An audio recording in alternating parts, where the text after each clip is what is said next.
Hello students, this is Aparna. Today we are going to start the new topic which is related to your physics portion and the chapter 12 electricity. The topic is practical application of heating effect of electric current.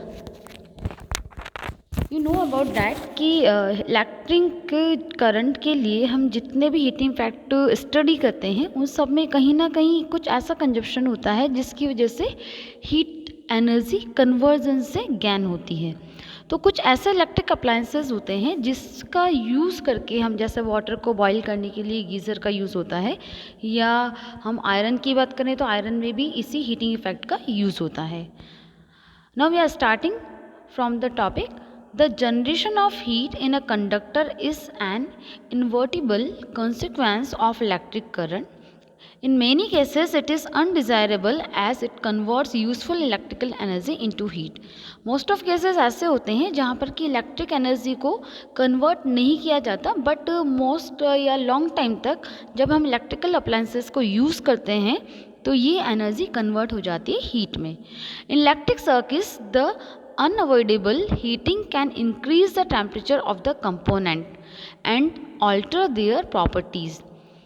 अब यहाँ पर जो heating है, जब भी हम किसी भी अप्लायंसेस को लॉन्ग टाइम तक यूज़ करते हैं तो वहाँ पर उसके जो कंपोनेंट है उनका टेम्परेचर इंक्रीज़ हो जाता है और उनकी प्रॉपर्टीज़ में भी कुछ वेरिएशंस आ जाते हैं. However, heating effect of electric current has many useful applications, but फिर भी बहुत सारे ऐसे एप्लीकेशंस हैं जिसमें इस हीटिंग इफेक्ट का यूज़ किया जाता है. The electric laundry iron, electric toaster, electric oven, electric kettle and the electric heater are the sum of the familiar devices based on the Joule's heating. इन सभी अप्लायंसेस के name आप लोगों ने सुने हुए हैं, तो I think you know about that कि यहाँ हम हीट का यूज़ करके किसी भी चीज़ के टेम्परेचर को यूज़ करते हैं. लाइक जैसे आयरन का यूज़ किया जाता है लॉन्ड्री के लिए, इलेक्ट्रिक ओवन का या माइक्रोवेव का यूज़ किया जाता है किसी भी टाइप के फूड को चेंज करने के लिए, या हम बोलें फूड को कुक करने के लिए. अब यहाँ पर जो डिवाइसेस इस एक पर्टिकुलर लो पर बेस्ड होती हैं, this is the Joule's heating law. The electric heating is also use to produce light as in an electric bulb. Electric bulb में भी इसका यूज़ होता है.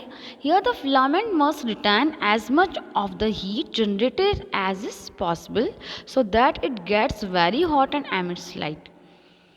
फिलामेंट जो होता है वो बहुत तेज़ गर्म होता है या वहाँ पर हीट जनरेट होता है जिसकी वजह से वो लाइट को एमिट करता है. It must not melt at the such high temperature.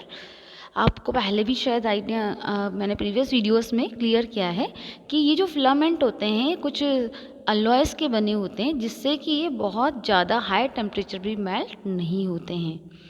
A strong metal with high melting point such as tungsten, the melting point 3380 degree centigrade. सबसे ज़्यादा यूज़ किया जाने वाला जो फिलामेंट के फॉर्म में होता है दिस इज़ टंगस्टन, जिसका मेल्टिंग पॉइंट होता है 3380 degree centigrade. Is use for making bulb filament. इसका यूज़ किया जाता है मोस्ट ऑफ बल्ब के फिलामेंट्स को बनाने में. The filament should be thermally isolated as much as possible using insulating support.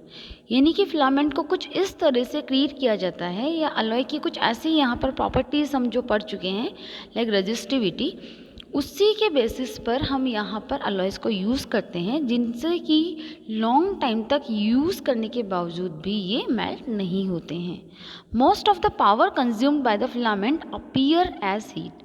अब यहाँ जितनी भी पावर कंज्यूम्ड होती है वो हीट के फॉर्म में अपीयर होती है, but a small part of it is in the form of light radiated. It means जो पावर यहाँ कंज्यूम्ड होती है इसका मोस्ट ऑफ पार्ट तो हीट को जनरेट करता है, बट इसका सम पार्ट या फिर हम बोले फ्यू पार्ट जो है वो लाइट को रेडिएट करता है. Another common applications of Joule's heating is the fuse used in the electric circuit.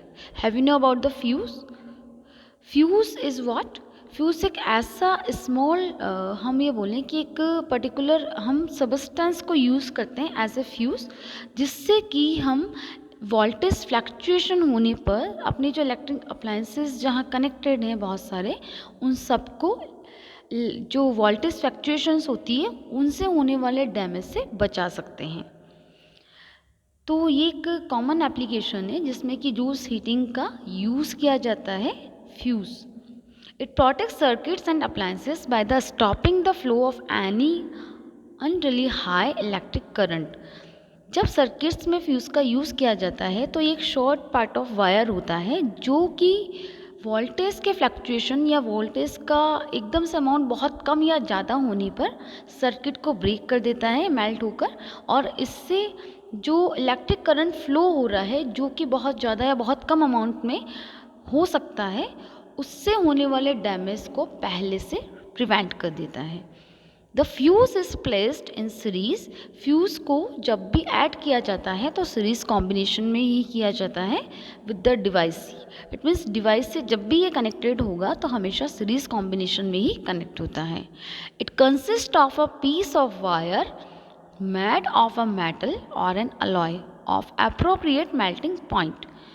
ये जो फ्यूज़ है, इस फ्यूज़ को बनाने के लिए एक पीस ऑफ वायर का यूज़ किया जाता है या फिर एक अप्रोप्रिएट मेल्टिंग पॉइंट वाले अलॉय का यूज़ किया जाता है।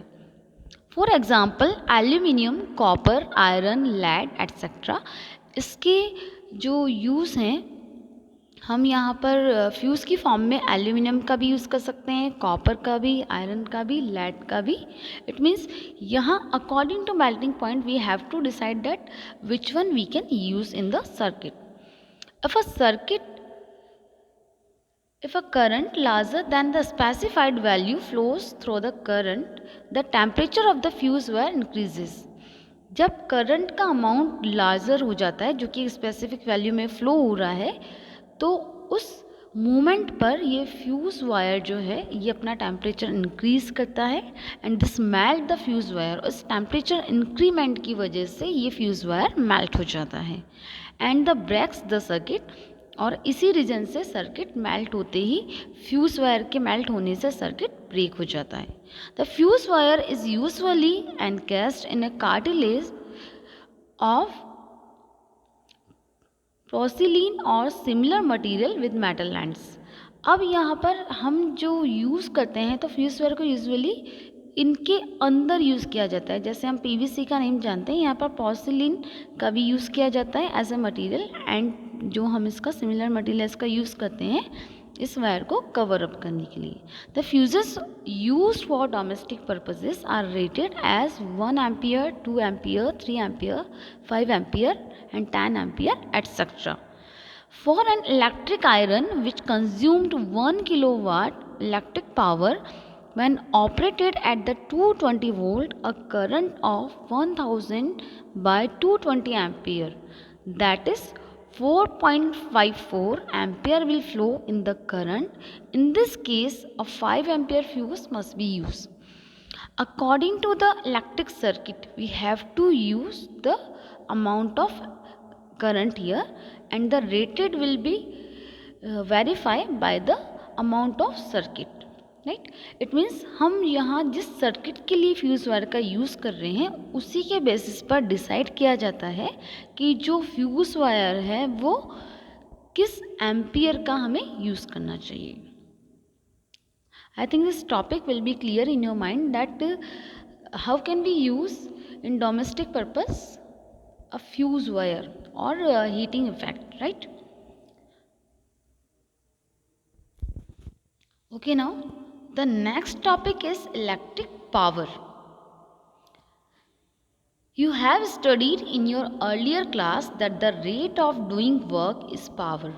It means we can say that the rate of doing work is what? Power. This is the definition of power you have to be learned. This is also the rate of consumption of energy. हम ये भी बोल सकते हैं कि work done का rate, या फिर ये बोला जाए कि एनर्जी कंजप्शन का रेट, दोनों ही कंडीशंस में पावर को डिफाइन किया जाता है।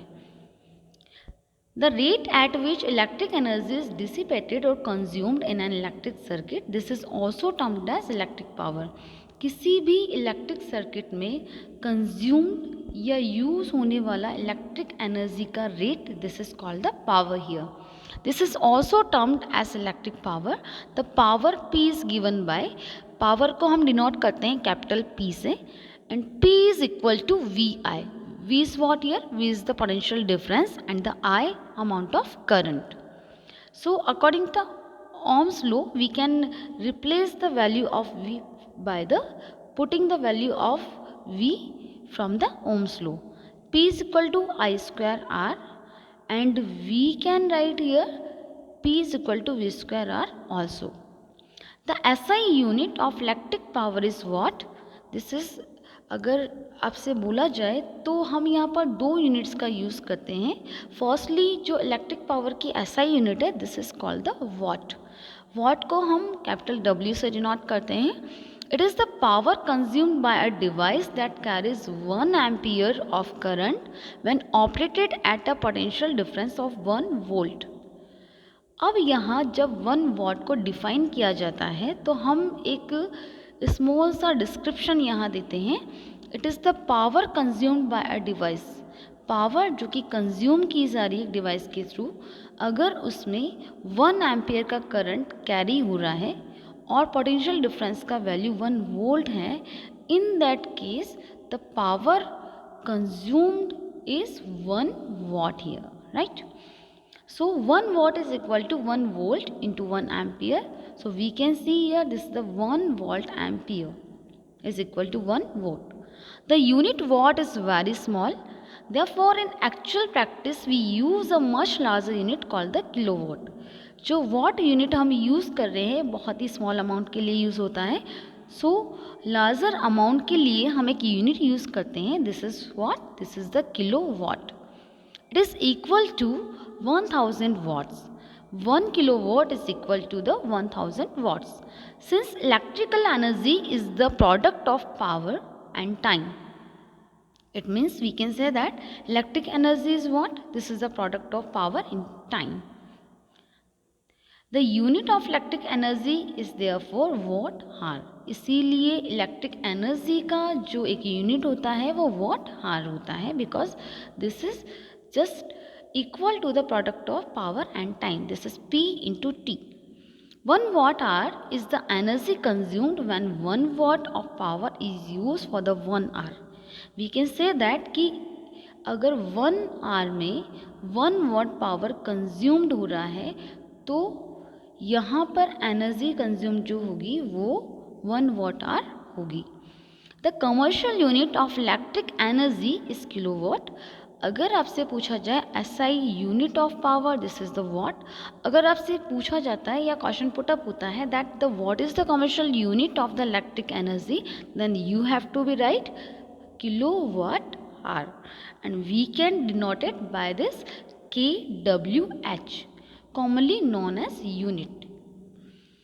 1 kilowatt hour is equal to 1000 watt into 3600 seconds. So we can write here this value 3.6 into 10 to the power 6 watt seconds.